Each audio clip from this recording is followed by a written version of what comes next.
കഥയെ ആരംഭിക്കുന്നത് പിയാനോ വായിക്കുന്നതിൽ അതീവ പ്രഗത്ഭനായിട്ടുള്ള ഷെൻഷായൻ എന്ന 13 വയസ്സുകാരനെ പരിചയപ്പെടുത്തിക്കൊണ്ടാണ്. പക്ഷേ അവന്റെ ജീവിതത്തിൽ ഒരു വലിയ പ്രശ്നമുണ്ട്. അതവന്റെ അച്ഛനാണ്. ഷായൻ എത്ര നന്നായി പിയാനോ വായിച്ചാലും അച്ഛൻ ഒരിക്കലും തൃപ്തിയാകാറില്ല. കൂടുതൽ പരിശീലിക്കൂ എന്ന് മാത്രമേ അദ്ദേഹം എപ്പോഴും പറയാറുള്ളൂ. ഷായൻ ആ ഇടയ്ക്ക് ഒരു വലിയ സംഗീത മത്സരത്തിനായി തയ്യാറെടുത്തുകൊണ്ടിരിക്കുകയാണ്. അതുകൊണ്ട് തന്നെ ഒരു നിമിഷം പോലും അവന്റെ അച്ഛൻ അവനെ വിശ്രമിക്കാൻ അനുവദിക്കാറേയില്ല. ശരിയായി ഒന്ന് ബാത്റൂമിൽ പോകാൻ പോലും സമയം കിട്ടാത്ത വിധം അച്ഛൻ അവനെ സമ്മർദ്ദത്തിലാക്കിയിരുന്നു. ഒരിക്കൽ ഒരു വലിയ സംഗീത താരമാകാൻ ആഗ്രഹിച്ച ആളായിരുന്നു അവന്റെ അച്ഛൻ. പക്ഷെ അദ്ദേഹത്തിനത് സാധിച്ചില്ല. ഇപ്പോൾ അദ്ദേഹം ആ സ്വപ്നം തന്റെ മകന്റെ ചുമലിൽ വെച്ച് കെട്ടിയിരിക്കുകയാണ്. സങ്കടകരമായ കാര്യം എന്തെന്നാൽ ഷായനിന് ഒരിക്കലും ഒരു വലിയ പിയാനിസ്റ്റ് ആകാനോ സംഗീതജ്ഞനാകാനോ ഒന്നും ആഗ്രഹമില്ല. അച്ഛനെ സന്തോഷിപ്പിക്കാൻ വേണ്ടി മാത്രമാണ് അവനിതൊക്കെ ചെയ്യുന്നത്. കാരണം അവന്റെ ഉള്ളിൽ തികച്ചും വ്യത്യസ്തമായ ഒരു സ്വപ്നമുണ്ട്. അവന് ഒരു വാനനിരീക്ഷകനാകണം, ഒരു ബഹിരാകാശ സഞ്ചാരിയാകണം. ബഹിരാകാശത്തെയും നക്ഷത്രങ്ങളെയും പ്രപഞ്ച രഹസ്യങ്ങളെയും അവനൊരുപാട് ഇഷ്ടമാണ്. അങ്ങനെയിരിക്കെ ഒരു ദിവസം അച്ഛൻ അവന്റെ ഈ ഇഷ്ടങ്ങളെപ്പറ്റി മനസ്സിലാക്കി. അവനോടതിനെപ്പറ്റി പറഞ്ഞ വല്ലാതെ ദേഷ്യപ്പെട്ടു. ബഹിരാകാശത്തെക്കുറിച്ച് ഷായൻ രഹസ്യമായി വായിച്ചുകൊണ്ടിരുന്ന ഒരു മാഗസിൻ അദ്ദേഹം പിടിച്ചു വാങ്ങി അവന്റെ മുന്നിൽ വെച്ച് തന്നെ കീറിക്കളഞ്ഞു. ആ നിമിഷം ഷായനൊന്നും പറയുന്നില്ലെങ്കിലും ഉള്ളാലെ അവനാകെ തകർന്നു പോയിരുന്നു. പിന്നീട് ക്ലാസ്സിലിരിക്കുമ്പോ ഷായൻ ജനാലയിലൂടെ പുറത്തേക്ക് നോക്കി. ആകാശത്തേക്ക് അവൻ ഉറ്റുനോക്കിക്കൊണ്ടിരിക്കുകയായിരുന്നു. നക്ഷത്രങ്ങൾക്കിടയിലൂടെ യാത്ര ചെയ്യുന്നത് എങ്ങനെയുണ്ടാകും? എല്ലാം ഉപേക്ഷിച്ച് ബഹിരാകാശത്തിന്റെ അനന്തതയിലേക്ക് ദൂരേക്ക് പോകുന്നത് എങ്ങനെയുണ്ടാകും എന്നവൻ സ്വപ്നം കാണാൻ തുടങ്ങി. എന്നാൽ പെട്ടെന്ന് അവന്റെ ചിന്തകൾ മുറിഞ്ഞു. ഷായൻ ക്ലാസ്സിൽ ശ്രദ്ധിക്കുന്നില്ലെന്ന് കണ്ട അധ്യാപകൻ മിസ്റ്റർ ഡോങ് എല്ലാവരുടെയും മുന്നിൽ വെച്ച് അവനെ കഠിനമായങ്ങ് വഴക്ക് പറഞ്ഞു. പിന്നീട് ഷായൻ തന്റെ സുഹൃത്ത് ഷാഹയെ ഒന്ന് സഹായിക്കാൻ ശ്രമിച്ചപ്പോ അധ്യാപകൻ അത് കൈയോടെ പൊക്കി. രണ്ടുപേർക്കും അതോടെ ശിക്ഷ ലഭിച്ചു. അധ്യാപകനെ എതിർക്കുന്നത് അബദ്ധമാണെന്ന് ഷായനിന് പെട്ടെന്ന് മനസ്സിലായിരുന്നു. എന്തായാലും ഇടവേള സമയത്ത് രസകരമായ ഒരു കാര്യം സംഭവിച്ചു. സ്കൂളിലെ ആസ്ട്രോണമി ക്ലബിന്റെ പ്രസിഡന്റായ പോൾ വാങ് വിദ്യാർത്ഥികളുടെ മുന്നിൽ ഒരു പ്രഭാഷണം നടത്തി. ക്ലബിലേക്ക് പുതിയ അംഗങ്ങളെ ചേർക്കുന്നുണ്ടെന്ന് അവൻ പ്രഖ്യാപിച്ചു. ഇത് കേട്ട ഷായൻ വല്ലാതെ ആവേശഭരിതനായി. വിശാലമായി ഈ പ്രപഞ്ചത്തിൽ എവിടെയോ മറ്റ് ജീവനുകൾ ഉണ്ടാകാം എന്നവൻ ഉറച്ചു വിശ്വസിക്കുന്നുണ്ടായിരുന്നു. അങ്ങനെ അവൻ ആസ്ട്രോണമി ക്ലബിൽ ചേരാൻ തീരുമാനിച്ചു. എന്നാൽ ഷായന്റെ താല്പര്യത്തിന് പിന്നിലെ യഥാർത്ഥ കാരണം പറഞ്ഞപ്പോ പോൾ അവനെ ചേർക്കാൻ വിസമ്മതിച്ചു. പകരം ബഹിരാകാശത്തെക്കുറിച്ച് ഒരു താല്പര്യവുമില്ലാത്ത മറ്റു കുട്ടികൾക്കായിരുന്നു പോൾ അവസരം നൽകിയത്. ഷായനിന് വല്ലാത്ത നിരാശ തോന്നി. എന്നാൽ കാര്യങ്ങൾ ഇനിയും വഷളാകാൻ ഇരിക്കുന്നതേ ഉണ്ടായിരുന്നുള്ളൂ. സ്കൂളിലൂടെ നടക്കുമ്പോൾ ഷായനും സുഹൃത്തും യാനെന്ന ഒരു ബുള്ളിയാലും അവന്റെ സംഘത്താലും വളയപ്പെട്ടു. അന്യഗ്രഹജീവികൾ ഉണ്ടെന്ന് തനിക്ക് മുമ്പിൽ തെളിയിക്കാൻ യാൻ ഷായനെ വെല്ലുവിളിച്ചു. ഇല്ലെങ്കിൽ അവനെ തല്ലുമെന്നും ഭീഷണിപ്പെടുത്തി. ഷായൻ ആകെ കുടുങ്ങി. അവന്റെ കയ്യിൽ തെളിവൊന്നുമുണ്ടായിരുന്നില്ല. അതുകൊണ്ട് തന്നെ അവൻ രക്ഷപ്പെടാൻ വേഗത്തിൽ മറ്റൊരു പദ്ധതി തയ്യാറാക്കി. അവൻ അതുവഴി വന്ന പ്രൊഫസർ സാങ്ങിന്റെ നേരെ ഒരു പന്തെറിഞ്ഞു. അത് യാൻ ചെയ്ത രീതിയിലായിരുന്നു അവൻ ചെയ്തത്. പിന്നാലെ ആശയക്കുഴപ്പം നിലനിൽക്കുന്നതിനിടയിൽ ഷായനും സുഹൃത്തും തങ്ങളാൽ കഴിയുന്നത്ര വേഗത്തിൽ അവിടെ നിന്ന് ഓടി രക്ഷപ്പെട്ടു. യാൻ പിന്നാലെ അവരെ പിന്തുടർന്നെങ്കിലും അവർ പിരിഞ്ഞ് പലയിടങ്ങളിലായി ഒളിച്ചു. ഷായൻ വേഗത്തിൽ തന്റെ അനിയൻ മോമോ പഠിക്കുന്ന മിസ് ലൂവിന്റെ ക്ലാസ്സിലേക്ക് ഒളിച്ചു കയറിയിരുന്നു. ക്ലാസ് കഴിഞ്ഞപ്പോ അങ്ങോട്ടേക്ക് എത്തിയിരുന്ന അവന്റെ അമ്മയെ അവൻ കണ്ടു. അമ്മ അവനോട് സ്നേഹത്തോടെ സംസാരിച്ചു. അവനെ അത്താഴത്തിന് ക്ഷണിച്ചു. ഒരു നിമിഷം എല്ലാം സാധാരണ നിലയിലായ പോലെയായിരുന്നു. എന്നാൽ പെട്ടെന്നാണ് അവന്റെ അച്ഛൻ അങ്ങോട്ടേക്ക് എത്തിയത്. സംസാരം മുടക്കി അവനെ അദ്ദേഹം അവിടെ നിന്ന് തന്റെ കൂടെ കൊണ്ടുപോയി. അപ്പോഴാണ് ഒരു കാര്യം വ്യക്തമാകുന്നത്. സത്യത്തിൽ ഷായന്റെ മാതാപിതാക്കൾ ഡിവോഴ്സ്ഡ് ആയിരുന്നു. ഷായൻ വളരെ ചെറുപ്പമായിരുന്നപ്പോൾ അമ്മ അവരെ വിട്ടുപോയി. അവരിപ്പോൾ വിവാഹം കഴിച്ച് മറ്റൊരു ജീവിതം നയിക്കുകയാണ്. ഷായനിന്റെ അച്ഛൻ ഇപ്പോഴും അവന്റെ അമ്മയോട് ക്ഷമിച്ചിട്ടില്ല. അന്ന് രാത്രി ഭക്ഷണ സമയത്ത് ഷായനും അച്ഛനും തമ്മിൽ വലിയ തർക്കമുണ്ടായി. എല്ലാ രാത്രിയിലും പിയാനോ വായിക്കണം എന്നവന്റെ അച്ഛൻ അവനെ നിർബന്ധിച്ചു. എന്നാൽ ഷായനിന് എല്ലാം കൊണ്ടും പിയാനോ വായനയും തന്റെ മേലിൽ പിയാനോ വായിക്കാനുള്ള പ്രഷറും മടുത്തു കഴിഞ്ഞിരുന്നു. അവന് പിയാനോയുടെ നേരെ നോക്കാൻ പോലും താല്പര്യമില്ല. ദേഷ്യവും വിഷമവും കൊണ്ട് അവൻ തന്റെ മുറിയിലേക്ക് പോയി. ദേഷ്യം തീർക്കാൻ അവൻ അച്ഛന്റെ ഫോട്ടോയിൽ കൊമ്പുകൾ പോലും വരച്ചു വെച്ചു. എങ്കിലും അവസാനം അവൻ പരിശീലനത്തിനായിരുന്നു. അപ്പോഴാണ് അവിശ്വസനീയമായ ഒരു കാര്യം സംഭവിച്ചത്. അവന്റെ പിന്നിലെ ജനലിനടുത്തുകൂടെ ഒരു ഉൽക്കാശില പറന്നു പോകുന്നുണ്ടായിരുന്നു. ആദ്യം ഷായൻ പെട്ടെന്ന് ആശയക്കുഴപ്പത്തിലായി. പിന്നീട് ഒരു വിചിത്രമായ കാര്യം അവൻ ശ്രദ്ധിച്ചു. അവന്റെ പ്രിയപ്പെട്ട പാണ്ഡപ്പാവയെ കാണാനില്ല. പെട്ടെന്ന് അതവന്റെ മുന്നിൽ പ്രത്യക്ഷപ്പെട്ടു. പാവ ജീവൻ വെച്ച് അനങ്ങാൻ തുടങ്ങിയിരിക്കുന്നു. പേടിച്ചുപോയ ഷായൻ അതിനെ ആക്രമിക്കാൻ നോക്കി. ആ സമയത്ത് ബഹളം കേട്ട് അവന്റെ അച്ഛൻ മുറിയിലേക്ക് വന്നു. ആ പാണ്ടപ്പാവയ്ക്ക് ജീവനുണ്ട് എന്ന് ഷായൻ വിശദീകരിക്കാൻ ശ്രമിച്ചെങ്കിലും അവന്റെ അച്ഛൻ അത് ഒട്ടും തന്നെ വിശ്വസിക്കുന്നില്ല. പകരം അദ്ദേഹം അവനോട് ദേഷ്യപ്പെടുകയും പിയാനോ വായിക്കാതെ ഉഴപ്പാൻ അവനോരോ കാരണങ്ങൾ ഉണ്ടാക്കുകയാണ് എന്ന മട്ടിൽ പറയുകയും ചെയ്തു. വെറുമൊരു പാവയാണെന്ന് കരുതി അദ്ദേഹം അതിനെ അടിക്കുകയും ചെയ്തു. തുടർന്ന് പിയാനോ പരിശീലിക്കാൻ ഷായനിനോട് ഉത്തരവിട്ട് അദ്ദേഹം അവിടെ നിന്നിറങ്ങി. പക്ഷേ ഷായനിന്റെ അച്ഛൻ ആ മുറി വിട്ടിറങ്ങിയതിന് തൊട്ടു പിന്നാലെ പാണ്ഡ വീണ്ടും അനങ്ങാൻ ആരംഭിച്ചു. ഇത്തവണ ഷായൻ ഒരു ബേസ്ബോൾ ബാറ്റ് എടുത്ത് അതിനെ അടിക്കാൻ നോക്കുന്നുണ്ടെങ്കിലും ആ ജീവി അതിവേഗത്തിൽ രക്ഷപ്പെട്ടു. തുടർന്ന് അത്ഭുതകരമായി ഒന്ന് നടന്നു. ആ പാണ്ഡ പിയാനോയുടെ അടുത്തേക്ക് ഓടിച്ചെന്ന് അത് വായിക്കാൻ ആരംഭിച്ചു. നിമിഷങ്ങൾക്കുള്ളിൽ അതിമനോഹരമായൊരു സംഗീതം ആ മുറിയിൽ നിറഞ്ഞു. പതുക്കെ ഷായനിന്റെ ചുറ്റിലുമുള്ള എല്ലാ സാധനങ്ങളും വായുവിൽ ഒഴുകാൻ ആരംഭിച്ചു. ഷായൻ ഞെട്ടിപ്പോയി. ഭയത്തിനു പകരം ആ കാഴ്ചയും അവിടെ നടക്കുന്ന കാര്യങ്ങളും അവനിൽ ആ നിമിഷം അത്ഭുതം നിറയ്ക്കുന്നുണ്ടായിരുന്നു. പിന്നാലെ ആ പാണ്ഡ ഒരു അപകടകാരിയായ ജീവിയല്ല എന്ന തരത്തിൽ അവൻ മനസ്സിലാക്കി. അവൻ പതുക്കെ അതിന്റെ അടുത്തേക്ക് ചെന്നു അതിനോട് സംസാരിക്കാൻ ശ്രമിച്ചു. കുറച്ചു നേരത്തെ സംസാരത്തിനൊടുവിൽ സത്യം വെളിപ്പെട്ടു. ആ പാണ്ഡ വെറുമൊരു പാവയല്ലേ, അപ്പോൾ അത് ആൽഫ 18 എന്ന ഗ്രഹത്തിൽ നിന്നുള്ള ഒരു അന്യഗ്രഹ ജീവിയാണ്. അത് കേട്ടതും ഷായൻ വല്ലാത്തൊരു ആവേശത്തിലായി. അവൻ ഏറെ ആഗ്രഹിച്ച ഒരു കാര്യം ജീവിതത്തിൽ നടന്നിരിക്കുന്നു. ഒടുവിൽ അവൻ ഒരു യഥാർത്ഥ അന്യഗ്രഹ ജീവിയെ കണ്ടുമുട്ടിയിരിക്കുന്നു. അന്യഗ്രഹ ജീവി അവനോട് പറഞ്ഞു തന്റെ യഥാർത്ഥ ശരീരം ഊർജം കൊണ്ടാണുള്ളത്. അതുകൊണ്ട് ഈ ലോകത്ത് നിലനിൽക്കാൻ ഏതെങ്കിലും ഒരു വസ്തുവിൽ തനിക്ക് പ്രവേശിക്കേണ്ടതുണ്ടായിരുന്നു. അങ്ങനെയാണ് ഈ പാവയിൽ ഞാൻ പ്രവേശിച്ചത്. ഷായനിന് അവന്റെ യഥാർത്ഥ രൂപം കാണാൻ അവിടെ വെച്ച് സാധിക്കില്ല. പിന്നാലെ ചില കാര്യങ്ങളും ഷായൻ മനസ്സിലാക്കി. അന്യഗ്രഹ ജീവിക്ക് പിയാനോ മനോഹരമായി വായിക്കാനും ഏതു ഭാഷയും സംസാരിക്കാനും കഴിയും. അതിലുപരിയായി തൊടാതെ തന്നെ വസ്തുക്കളെ ചലിപ്പിക്കാനുള്ള ഒരു പ്രത്യേക ശക്തിയും ആ അന്യഗ്രഹ ജീവിക്കുണ്ട്. ആ ശക്തി ഉപയോഗിച്ച് അവൻ പുസ്തകങ്ങൾ കൊണ്ട് ജനാലയ്ക്ക് പുറത്തേക്ക് ഒരു പാലം തന്നെ നിർമ്മിച്ചു. ഷായൻ അതിശയത്തോടെ ആ പാലം നോക്കി കണ്ടു. പിന്നാലെ പുറത്തേക്കിറങ്ങാൻ സൂക്ഷ്മതയോടെ അതിൽ ചവിട്ടി. പെട്ടെന്ന് പാലം തകർന്നു. അന്യഗ്രഹ ജീവിയും അവനും താഴേക്ക് പതിക്കാൻ ആരംഭിച്ചു. അവസാന നിമിഷം തന്റെ ശക്തി കൊണ്ട് അന്യഗ്രഹ ജീവി താഴെ വീഴാതെ ഷായനെ രക്ഷിച്ചു. അതിനുശേഷം ആ അന്യഗ്രഹ ജീവി ഷായനൊരു നിർദ്ദേശം നൽകി. തന്റെ അനുവാദമില്ലാതെ തന്റെ ശരീരത്തിൽ, പ്രത്യേകിച്ചും തന്റെ ടെന്റാക്കിളിൽ ഒരിക്കലും ഷായൻ സ്പർശിക്കരുത്.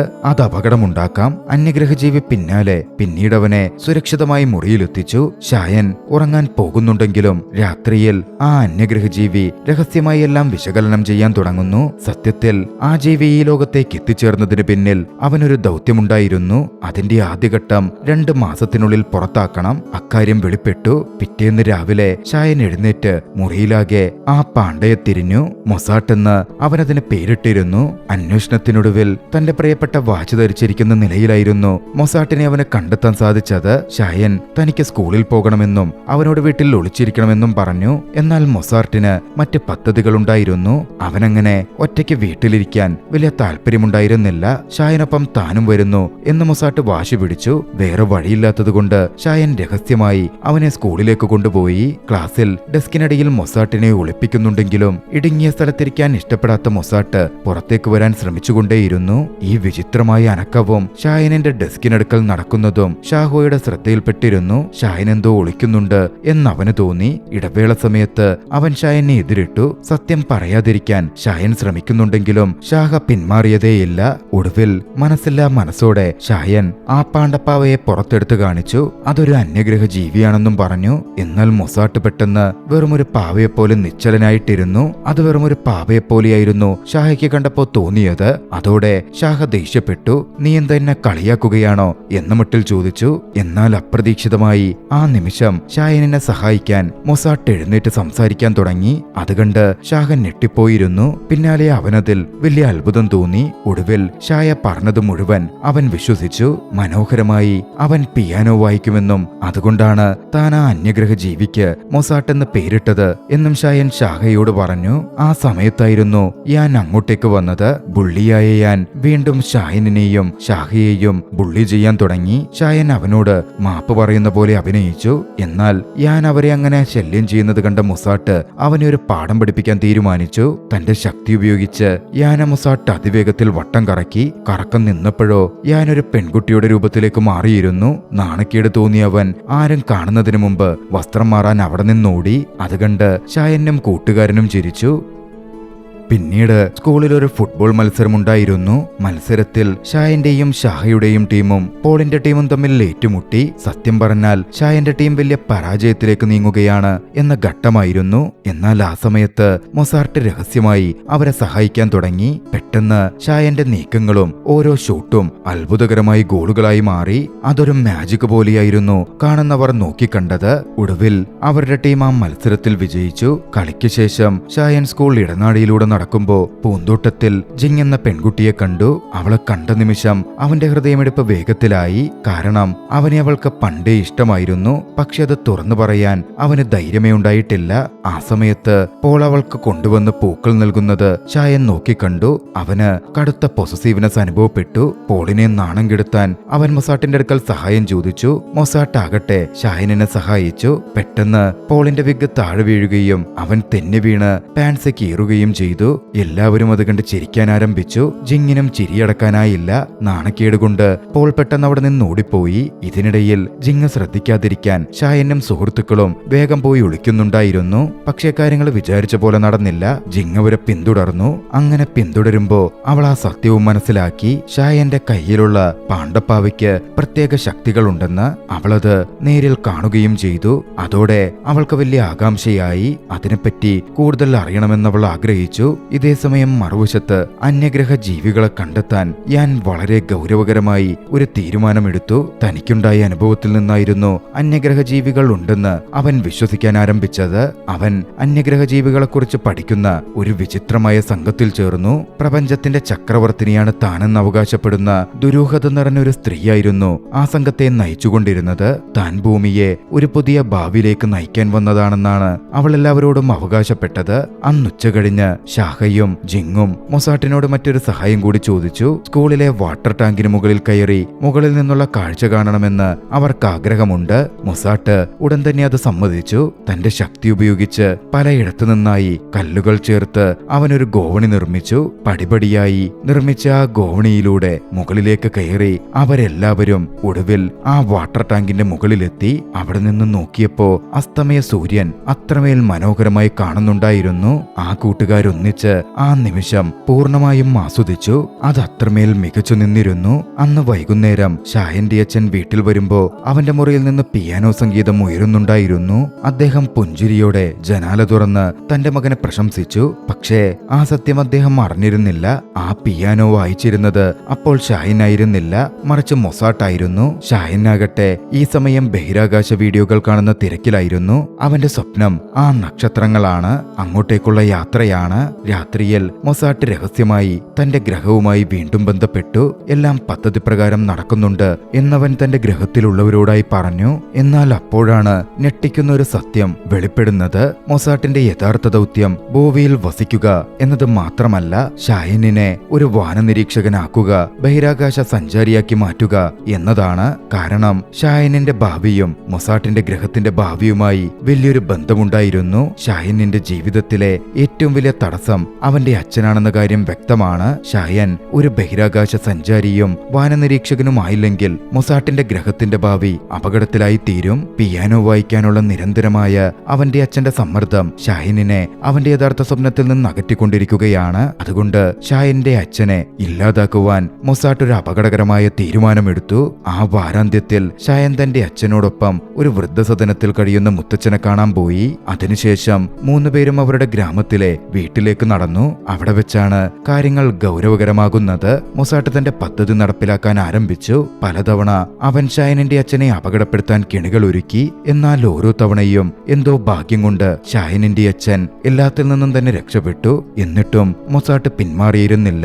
ഒടുവിൽ കിച്ചണിൽ വെച്ച് ഷായനിന്റെ അച്ഛനെ പിന്നിൽ നിന്നും കത്തിയുയർത്തി കുത്താൻ പോലും അവൻ ശ്രമിച്ചു. ഭാഗ്യവശാൽ അവസാന നിമിഷം ഷായൻ അവിടെ എത്തുകയും ആ കത്തി പിടിച്ചു നിർത്തി അത് തടയുകയും ചെയ്തു. അതോടെ മൊസാട്ട് തന്റെ അച്ഛനെ ഇല്ലായ്മ ചെയ്യാൻ നോക്കുന്നു എന്ന കാര്യം ഷായൻ തിരിച്ചറിഞ്ഞിരുന്നു. ഷായൻ അതോടെ ദേഷ്യത്തിലും ആശയക്കുഴപ്പത്തിലുമായി. അവൻ മൊസാട്ടിനെ ബാത്റൂമിൽ ബന്ദിയാക്കിയിട്ട് ചോദ്യം ചെയ്യാൻ ആരംഭിച്ചു. എന്താണ് അവന്റെ ലക്ഷ്യമെന്നും എന്തിനാണ് അച്ഛനെ ആക്രമിച്ചതെന്നും അവൻ ചോദിച്ചു. താൻ ഷായനെ സംരക്ഷിക്കാൻ ശ്രമിക്കുകയായിരുന്നുവെന്നും അതിനുവേണ്ടിയാണ് അച്ഛനെ ഇല്ലായ്മ ചെയ്യാൻ നോക്കിയത് എന്നുമായിരുന്നു മൊസാട്ടിന്റെ മറുപടി. പക്ഷേ ഷായൻ അത് അംഗീകരിച്ചതേയില്ല. അവൻ മൊസാട്ടിന് കർശനമായി മുന്നറിയിപ്പ് കൊടുത്തു, ഇനിയൊരിക്കലും ഇതുപോലുള്ള കാര്യങ്ങൾ ചെയ്തേക്കരുത്. തിങ്കളാഴ്ച മറ്റൊരു പ്രശ്നം ഷായനിന്റെ ചെവിയിലെത്തി. സ്കൂൾ പുള്ളിയായ യാൻ മിസ്സിംഗ് ആയി കഴിഞ്ഞിരുന്നു. ആ വീക്കെൻഡിൽ യാൻ വീട്ടിൽ വന്നിട്ടില്ല. അവന്റെ അച്ഛൻ വിഷമത്തോടെ മകനെപ്പറ്റി അന്വേഷിച്ച സ്കൂളിലെത്തി. അവിടുള്ളവരോട് അന്വേഷിച്ചപ്പോ ഗാലക്റ്റിക് അലയൻസ് എന്ന വിചിത്രമായൊരു സംഘത്തിന്റെ മീറ്റിംഗുകളിൽ യാൻ പങ്കെടുക്കാറുണ്ടായിരുന്നു എന്നവർ മനസ്സിലാക്കി. ഇത് കേട്ടപ്പോൾ യാന്റെ അച്ഛന് വലിയ കുറ്റബോധം തോന്നി. അവിടെ വെച്ചാണ് സങ്കടകരമായ ഒരു സത്യം യാന്റെ അച്ഛൻ വെളിപ്പെടുത്തുന്നത്. യാന് വെറും 4 വയസ്സുള്ളപ്പോ അവന്റെ അമ്മ ഒരു കാർ അപകടത്തിൽ മരണപ്പെട്ടു. പക്ഷെ ആ സത്യം പറയുന്നതിന് പകരം അമ്മ മറ്റൊരു ഗ്രഹത്തിൽ താമസിക്കാൻ പോയതാണ് എന്നായിരുന്നു അച്ഛൻ അവനോട് പറഞ്ഞിരുന്നത്. അന്നു മുതൽ യാൻ അവന്റെ അച്ഛന്റെ വാക്ക് വിശ്വസിച്ചിരുന്നു. തന്റെ അമ്മയെ കണ്ടെത്താനുള്ള ശ്രമത്തിൽ മുഴുകുകയും ചെയ്തു. യാൻ തന്റെ സുഹൃത്തല്ലായിരുന്നിട്ടും ഷായനിന് അവനോട് സഹതാപം തോന്നി. അങ്ങനെ അവനെ സഹായിക്കാൻ ഷായൻ തീരുമാനിച്ചു. ഷാഹിയെയും ജിങ്ങിനെയും ആ മിഷന് ഷായൻ തന്റെ കൂടെ കൂട്ടി. യാന്റെ അമ്മ തിരിച്ചുവരും എന്നവൻ ഉറച്ചു വിശ്വസിച്ചിരുന്നു. അതുകൊണ്ട് തന്നെ അവനെ ബോധ്യപ്പെടുത്തുക എന്നത് എളുപ്പമല്ലെന്നും അവർക്കറിയാമായിരുന്നു. അപ്പോഴാണ് മൊസാട്ട് ആ വിഷയത്തിൽ ഇടപെട്ടത്. തന്റെ ശക്തി ഉപയോഗിച്ച് മൊസാട്ട് യാൻ തനിച്ചു നിൽക്കുന്ന ഉയരം ചെന്ന ഇടത്തേക്ക് പറന്നു ചെന്നു. യാന്റെ അടുക്കൽ മൊസാട്ട് സംസാരിച്ചു. യാന്റെ അമ്മ ഒരു പ്രധാന ദൗത്യത്തിലാണെന്നും അത് കഴിഞ്ഞാൽ മടങ്ങി വരുമെന്നും മൊസാട്ട് അവനോട് പറഞ്ഞു. അത് കേട്ടതും എല്ലാരിൽ നിന്നും മാറി നിന്നിരുന്ന യാൻ പതുക്കെ ശാന്തനായി. എന്നാൽ പെട്ടെന്നവൻ വഴുതി താഴേക്ക് വീഴാൻ ആരംഭിച്ചു. ആ നിമിഷം മൊസാട്ട് വേഗത്തിൽ അവനെ താങ്ങിപ്പിടിച്ചു നിർത്തി സുരക്ഷിതമായി താഴെയെത്തിച്ചു. എല്ലാം ശുഭകരമായി അവസാനിച്ചു എന്ന് കരുതിയെങ്കിലും അവിടെ ഒരു വലിയ പ്രശ്നമുണ്ടാവുകയായിരുന്നു. ഗാലക്റ്റിക് അലയൻസിലെ 2 അംഗങ്ങൾ ഇതെല്ലാം രഹസ്യമായി റെക്കോർഡ് ചെയ്യുന്നുണ്ടായിരുന്നു. അന്യഗ്രഹ ജീവികൾ യഥാർത്ഥത്തിൽ ഉണ്ടെന്നതിന് അവർക്കതോടെ കൃത്യമായ തെളിവ് ലഭിച്ചു. അവർ ഉടനെ തന്നെ ഈ വീഡിയോ തങ്ങളുടെ നേതാവിനടുത്തെത്തി കാണിച്ചു. ആ ജീവിയെ എങ്ങനെയും പിടികൂടണം എന്നവരുടെ നേതാവായ ആ സ്ത്രീ ഉത്തരവിട്ടു. അതേസമയം യാന്റെ അച്ഛൻ സ്ഥലത്തെത്തി. മകൻ സുരക്ഷിതനാണെന്ന് കണ്ടപ്പോ വലിയ ആശ്വാസത്തോടെ അദ്ദേഹം അവിടെ തുടർന്നു. എന്നാൽ ആ സംഭവങ്ങളോടെ അപകടം മൊസാട്ടിന്റെ തൊട്ടടുത്തെത്തി കഴിഞ്ഞിരുന്നു. അടുത്ത ദിവസം രാവിലെ ഷായനിന്റെ സംഗീത അധ്യാപകനെയും കൂട്ടി അവന്റെ അച്ഛൻ വീട്ടിലെത്തി. ഇത്തവണ പിയാനോ വായിക്കാൻ മൊസാട്ടിന് ഷായനെ സഹായിക്കാൻ സാധിച്ചില്ല. ഷായൻ ആ ആഴ്ച മുഴുവനായും ശരിയായി പരിശീലിച്ചിരുന്നുമില്ല. അതുകൊണ്ട് തന്നെ അവന്റെ പ്രകടനം ഒട്ടും നന്നായിട്ടുണ്ടായിരുന്നുമില്ല. അധ്യാപകൻ നിരാശനായി അതോടെ അവിടെ നിന്ന് പോയി. അതോടെ അവന്റെ അച്ഛൻ കടുത്ത ദേഷ്യത്തിലായി. എന്തവന് പറ്റിയത് എന്ന മട്ടിൽ ദേഷ്യപ്പെട്ടു ചോദിച്ചു. ഇത്തവണ ഷായനോട് അച്ഛനോട് മനസ്സ് തുറന്നു. തനിക്കൊരു സംഗീതജ്ഞനാവാൻ താല്പര്യമില്ലെന്നും അതിനായി തന്റെ മേലത്ര സമ്മർദ്ദം ചെലുത്തിയാലും കാര്യമില്ലെന്നും അവൻ ദേഷ്യത്തിൽ തന്നെ അച്ഛനോട് തുറന്നു പറഞ്ഞു. ഒരു നിമിഷത്തേക്ക് അവിടെ ഒരു നിശബ്ദത തളം കെട്ടിയിരുന്നു. പിന്നീട് അവന്റെ അച്ഛനൊരു കരാർ മുന്നോട്ട് വെച്ചു. വരാനിരിക്കുന്ന സംഗീത മത്സരത്തിൽ നീ ഫൈനലിലെത്തിയാൽ പിന്നെ ഒരിക്കലും പിയാനോ വായിക്കാൻ ഞാൻ നിന്നെ നിർബന്ധിക്കില്ല. നിനക്ക് നിന്റെ ഇഷ്ടത്തിനനുസരിച്ച് പ്രവർത്തിക്കാം. ഷായൻ ആ വെല്ലുവിളി സ്വീകരിച്ചു. അതോടെ മൊസാട്ട് അവനെ സഹായിക്കാനും രംഗത്തിറങ്ങി. പിറ്റേന്ന് പുലർച്ചെ 5 മണിക്ക് അവൻ ഷായനെ ഉണർത്തി നേരെ റെയിൽവേ സ്റ്റേഷനിലേക്ക് കൊണ്ടുപോയി. അവിടെ വെച്ച് വിചിത്രമായൊന്ന് സംഭവിക്കുകയായിരുന്നു. മൊസാട്ട് ഒരു ചെറിയ ഓറഞ്ച് പന്ത് ഷായന്റെ വായിലേക്ക് എറിഞ്ഞു. ആദ്യം വിചിത്രമായി തോന്നിയെങ്കിലും പെട്ടെന്ന് ഷായന്റെ കേൾവിശക്തി അതീവ തീക്ഷ്ണമായി മാറി. ദൂരെയുള്ള ശബ്ദങ്ങൾ പോലും അവനിപ്പോൾ വ്യക്തമായി കേൾക്കാം. ചെറിയൊരു അനക്കം പോലും അവന് തിരിച്ചറിയാൻ സാധിക്കുന്നു.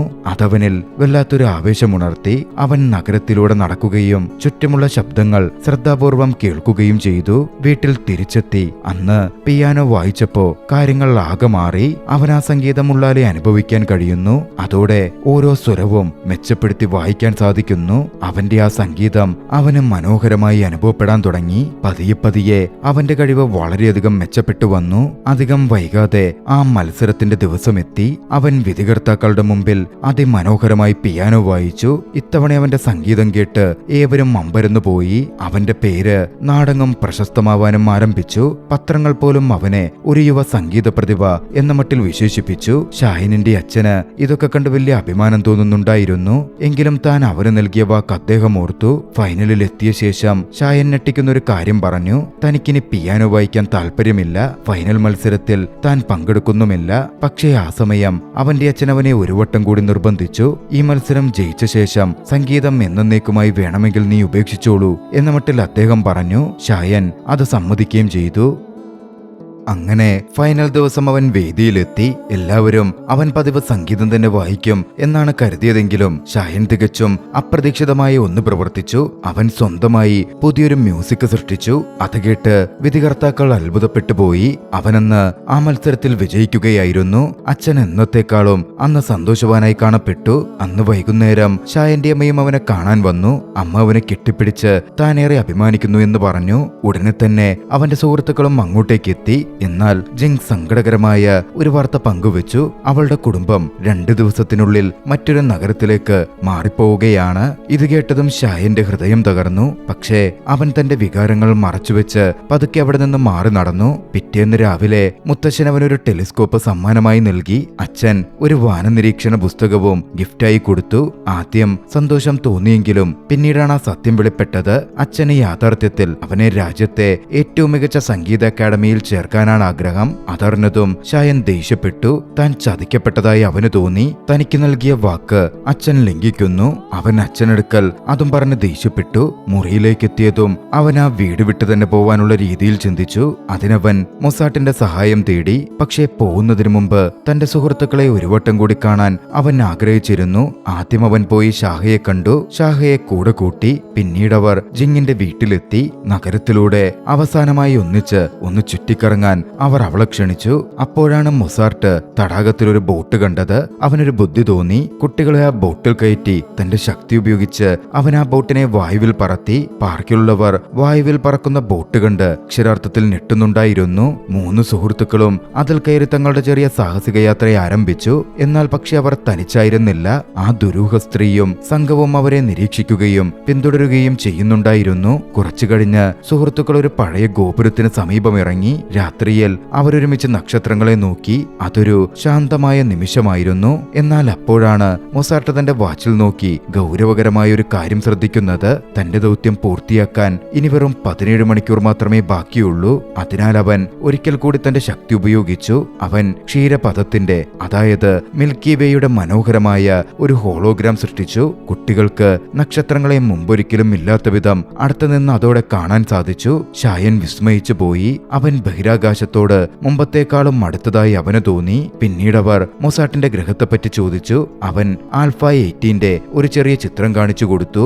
അത്രയധികം ശക്തി ഉപയോഗിച്ചതുകൊണ്ട് മൊസാട്ട് വല്ലാതെ തളർന്നു പോയിരുന്നു. ഉറങ്ങുന്നതിനു മുമ്പ് ഷായൻ അവനോടൊരു കഥ പറയാൻ ആവശ്യപ്പെട്ടു.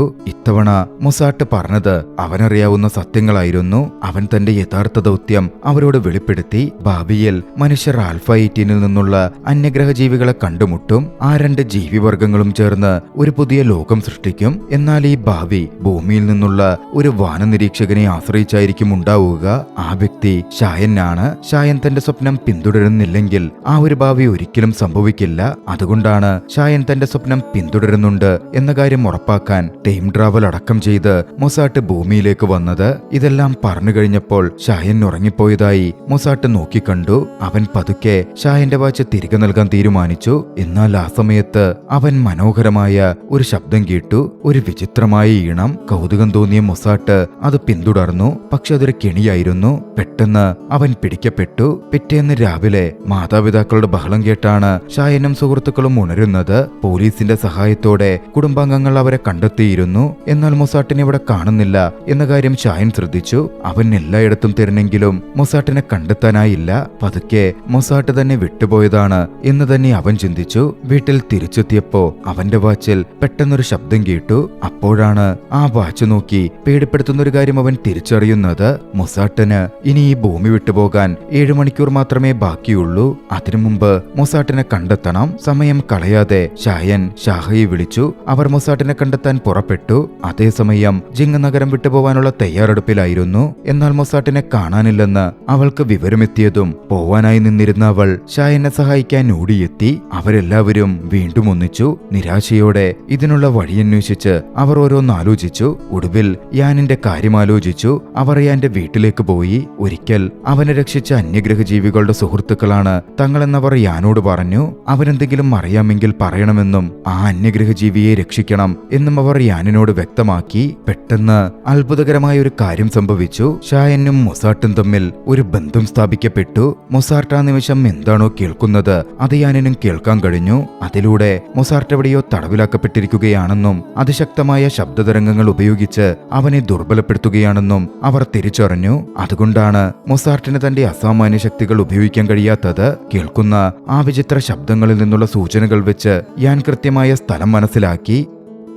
വിചിത്ര സംഘമായ ഗാലക്റ്റിക് അലയൻസിന്റെ പ്രധാന ആസ്ഥാനമായിരുന്നു അത്. യാനിന് അങ്ങോട്ടേക്കുള്ള വഴിയറിയാം. യാൻ എല്ലാവരെയും അങ്ങോട്ടേക്ക് നയിച്ചു. പോകുന്ന വഴിയിൽ വെച്ച് അവർ ജിങ്ങിനെയും പോളിനെയും കണ്ടു. അങ്ങനെ മുഴുവൻ സംഘവും ഒത്തുചേർന്ന് മൊസാർട്ടിനെ രക്ഷിക്കാനായി പുറപ്പെട്ടു. അവിടെ എത്തിയപ്പോൾ കണ്ട കാഴ്ച അത്രമേൽ ഹൃദയഭേദകമായിരുന്നു. മൊസാർട്ടിനെ ജീവനോടെ കത്തിക്കാൻ ആ സംഘം ഒരുങ്ങുകയായിരുന്നു. ഒരു നിമിഷം പോലും പാഴാക്കാതെ അവർ ഉള്ളിലേക്ക് ഇരച്ചു കയറി മൊസാർട്ടിനെ രക്ഷിക്കാൻ ശ്രമിച്ചു. തുടർന്ന് അവിടെ വലിയൊരു പോരാട്ടം തന്നെ നടന്നു. അസ്ട്രോണമി ക്ലബിലെ ഉപകരണങ്ങൾ ആയുധമാക്കി കുട്ടികൾ ശത്രുക്കളെ എതിരിട്ടു. എന്നാൽ ബഹളത്തിനിടയിൽ ആ ദുരൂഹ സ്ത്രീ മൊസാർട്ടുമായി വീണ്ടും രക്ഷപ്പെടാൻ ശ്രമിച്ചു. ഷായൻ അവൾക്ക് പിന്നാലെ ഓടുന്നുണ്ടെങ്കിലും അവൻ ആക്രമിക്കപ്പെട്ടു. അവൻ താഴെ വീണു. അപ്പോഴാണ് ഏറെ അപ്രതീക്ഷിതമായി അവന്റെ അച്ഛൻ അവിടെ എത്തുന്നത്. തന്റെ മകനെ പിന്തുടർന്നെത്തിയതായിരുന്നു അദ്ദേഹം. ശത്രുക്കളുമായി മകന് വേണ്ടി അദ്ദേഹം പോരടിച്ചു. അച്ഛൻ ശത്രുക്കളെ തടഞ്ഞു നിർത്തുന്ന ആ സമയം കൊണ്ട് അവൻ മൊസാർട്ടിന്റെ അരികിലെത്തി. ആ വൈകാരിക നിമിഷത്തിൽ അങ്ങോട്ടേക്കെത്തിയ അവന്റെ അച്ഛൻ ഷായനോട് മാപ്പ് ചോദിച്ചു. സംഗീതത്തിനു വേണ്ടി അവനെ നിർബന്ധിച്ചത് വലിയ തെറ്റായിപ്പോയി എന്ന് അദ്ദേഹം പറഞ്ഞു. ഇനി മുതൽ ഷായനെ സ്വന്തം ഭാവി തിരഞ്ഞെടുക്കാം, നിനക്കിഷ്ടമുള്ളത് നീ പഠിച്ചാൽ മതി എന്ന് അദ്ദേഹം അവന് വാക്കു നൽകി. അത് കേട്ടപ്പോൾ ഷായനന്റെ മനസ്സിൽ വലിയൊരു ഭാരം ഒഴിഞ്ഞതുപോലെ തോന്നി. അതേസമയം തന്നെ മൊസാർട്ടിന്റെ വാച്ചിലെ സമയം അവസാനിച്ചിരുന്നു. അവന്റെ ഭൂമിയിലെ ദൗത്യം അപ്പോൾ പൂർത്തിയായിരിക്കുന്നു. അപ്പോഴേക്കും കൂടുതൽ ആളുകൾ സഹായത്തിനായി അങ്ങോട്ടേക്ക് എത്തിച്ചേർന്നു. ആ വില്ലത്തി അവസാനമായി ഒരിക്കൽ കൂടി അവരെ ആക്രമിക്കാൻ ശ്രമിക്കുന്നുണ്ടെങ്കിലും മൊസാർട്ട് അവസാനിച്ച തന്റെ ഒരു തുള്ളി ശക്തിയെടുത്ത് അവളെ പരാജയപ്പെടുത്തി. അതിനുശേഷം തളർന്ന മൊസാർട്ട് നിലത്തു വീണു. ഷായൻ അവന്റെ അടുത്തേക്ക് ഓടിയെത്തി. അവശതയിൽ മൊസാർട്ട് പറഞ്ഞു, ഇപ്പോൾ എനിക്ക് യാത്ര പറയേണ്ട സമയമായിരിക്കുന്നു. എനിക്കെന്റെ സ്വന്തം ഗ്രഹത്തിലേക്ക് മടങ്ങണം. എന്നാൽ എന്നെങ്കിലും ഒരിക്കൽ നാം വീണ്ടും കണ്ടുമുട്ടും. ആ നിമിഷം ആകാശത്തു നിന്നൊരു നീല വെളിച്ചം താഴേക്കിറങ്ങി വന്നു. അത് പതുക്കെ മൊസാർട്ടിനെ മുകളിലേക്ക് കൊണ്ടുപോയി. അങ്ങനെ നക്ഷത്രങ്ങൾക്കിടയിലേക്ക് മൊസാർട്ട് അപ്രത്യക്ഷനായി. വൈകാതെ വിചിത്രമായൊരു കാര്യം സംഭവിച്ചു. എല്ലാവരും മൊസാർട്ടിനെ കുറിച്ച് പൂർണ്ണമായും മറന്നുപോയി. ഷായൻ പോലും തന്റെ ജീവിതത്തെ മാറ്റിമറിച്ച ആ അന്യഗ്രഹ ജീവിയെക്കുറിച്ച് അവന് ഒരു ഓർമ്മയും അവശേഷിച്ചില്ല. പക്ഷേ അച്ഛൻ നൽകിയ ആ ഒരു വാഗ്ദാനം മാത്രം അവൻ മറന്നിരുന്നില്ല. ഷായനിന് തന്റെ സ്വപ്നങ്ങൾ പിന്തുടരാം. അവനിപ്പോൾ പഠനകാര്യത്തിൽ തികച്ചും സ്വതന്ത്രനാണ്. അവനൊരു വാനനിരീക്ഷകനാകാൻ പിന്നാലെ കഠിനമായി പരിശ്രമിച്ചു. സ്കൂളിലെ ഔദ്യോഗിക ക്ലബിൽ ചേരാൻ കഴിഞ്ഞില്ലെങ്കിലും അവൻ സ്വന്തമായി അവനായി ഒരു വഴിവെട്ടി തുറന്നു. അവൻ തന്റെ ജീവിതത്തിൽ മുന്നോട്ടേക്ക് തന്നെ നീങ്ങി. അവന്റെ ഹൃദയം ഇപ്പോഴും ജിങ്ങിനെ ഓർക്കുന്നുണ്ട്. അവർ തമ്മിലുള്ള ബന്ധം മുന്നിലേക്ക് തന്നെ പോയിക്കൊണ്ടിരുന്നു. അതേസമയം ദുഷ്ടിയായ സ്ത്രീയും അവളുടെ സംഘവും പോലീസിന്റെ പിടിയിലായി. അന്യഗ്രഹ ജീവികളിൽ വിശ്വസിക്കുന്നതുകൊണ്ട് അവർക്ക് ഭ്രാന്താണെന്നായിരുന്നു നഗരത്തിലുള്ളവർ കരുതിയത്. എന്നാൽ കഥയുടെ ഒടുവിൽ തികച്ചും അപ്രതീക്ഷിതമായ ഒരു സംഭവമുണ്ടായി. അവളെ അടച്ച ജയിൽ മുറിയിൽ യഥാർത്ഥ അന്യഗ്രഹ ജീവികൾ പ്രത്യക്ഷപ്പെട്ടു. ആദ്യം അവൾ ഭയപ്പെട്ടെങ്കിലും ഷായനെ കണ്ടെത്താനും അവനെ തടയാനും അവളുടെ സഹായം തേടാനാണ് തങ്ങൾ വന്നത് എന്ന് ആ അന്യഗ്രഹ ജീവികൾ അവളോട് പറഞ്ഞു. അത് കേട്ടതും അവളുടെ മുഖത്ത് ഒരു വക്രബുദ്ധിയുള്ള ചിരി വിരിഞ്ഞു. ഒരു രണ്ടാം ഭാഗത്തിലേക്കുള്ള തുടക്കമിട്ട് ചലച്ചിത്രം അവിടെ അവസാനിക്കുകയാണ്. രസകരമായ ഈ ഒരു ഫാന്റസി ചലച്ചിത്രം നിങ്ങൾക്കിഷ്ടമായെങ്കിൽ വീഡിയോ ലൈക്ക് ചെയ്യുക. അഭിപ്രായങ്ങളും നിർദ്ദേശങ്ങളും കമന്റുകളിൽ രേഖപ്പെടുത്തുക. കഴിയുമെങ്കിൽ ചാനൽ സബ്സ്ക്രൈബ് ചെയ്തും കൂട്ടുകാർക്ക് ഷെയർ ചെയ്തു കൊടുത്തും ഞങ്ങളെ സപ്പോർട്ട് ചെയ്യുക. അടുത്ത എപ്പിസോഡിൽ മറ്റൊരു മികച്ച ചലച്ചിത്രവുമായി നമുക്ക് കണ്ടുമുട്ടാം. അതുവരെ ബൈ.